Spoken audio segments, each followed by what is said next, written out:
Hey everybody, I'm James Gunn. I'm the co-CEO of DC Studios. So as many of you know, DC has been disconnected in film and television for a long time. And it's one of, our jobs, mine and Peter's, is to come in and make sure the DCU is connected in film, television, gaming, and animation. That the characters are consistent, played by the same actors, and it works within one story. And if something is outside of that, like Matt Reeves' Batman or Todd Phillips' Joker or Teen Titans Go, that it is clearly labeled as DC Elseworlds, outside of the mainstream DCU continuity. Now, Peter and I have gotten pretty lucky in terms of the 4 projects that are coming out over the next year. First, we have Shazam! Fury of the Gods. Shazam has always been off kind of in his own part of the DCU, so he connects very well. That moves directly into The Flash, a fantastic movie that I really love that resets the entire DC universe. And then to move into Blue Beetle, a fantastic film about a kid who's a marvelous part of the DCU, and then into Aquaman 2, which leads directly into our next few projects, which I'm going to tell you about now. So, Peter and I, along with a group of very talented writers, have started to map out an 8 to 10 year plan of what DC Studios will be in film, television, and gaming. This first chapter is called Gods and Monsters. Now this, what I'm about to tell you, is a part of the first chapter. It's not the entire first chapter. The first project is Creature Commandos. Creature Commandos is an animated series. I've written all the episodes. Something we're going to do that's a little bit different at DC is we're going to have characters move into animation, out of animation, usually having the same actor play their voice as who plays them in live action. The next project up is Waller. This is a story of Amanda Waller, played by Viola Davis. Viola Davis is going to team up with members of Team Peacemaker, and this is a story that's been created by Crystal Henry, who did Watchmen, and Jeremy Carver, who created the Doom Patrol. It is a fantastic story that's out of this world, and I can't wait for people to see it. Okay, next up is the big one, the true beginning of the DCU. This is called Superman Legacy. This is being written by me. I'm in the middle of it. I'm having a great time doing it.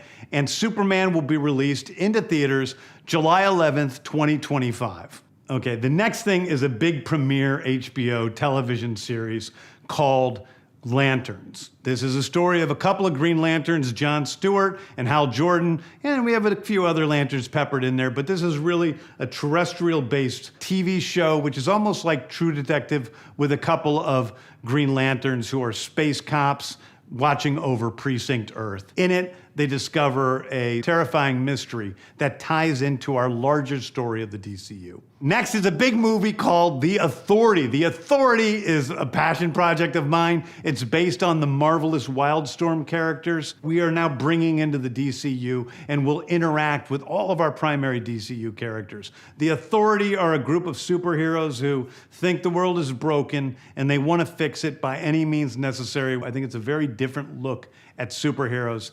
We're doing a television series called Paradise Lost.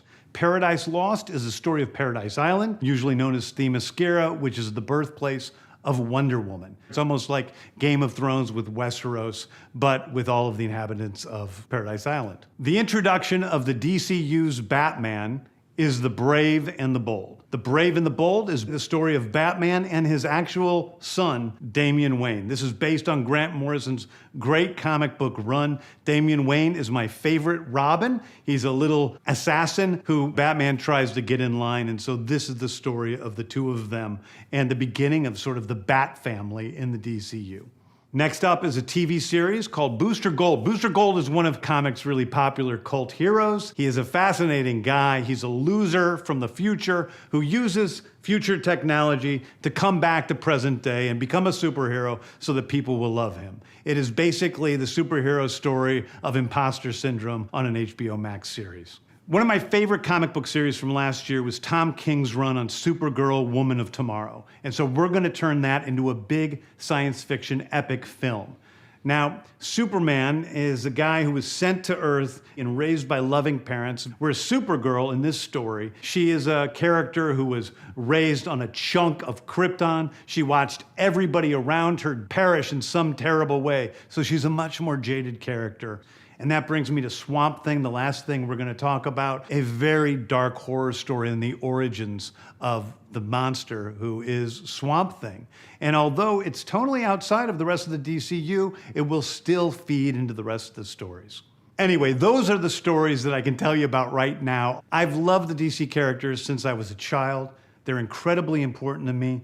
I knew that this was a once-in-a-lifetime opportunity to do something very different. One of the things that's very important for me in all of these movies and TV series is that the director's vision and the vision of the writers and all of the creators is unique and something special. Storytelling is always king. That's all that matters to us. And I want to be true to those stories. I want to be true to you guys and really give you something different than you've ever seen before. Anyway, thank you, everybody. I appreciate you watching. I hope this was exciting for you because it's really exciting for me. And I can't wait to start to dive into these stories with you guys on this grand adventure.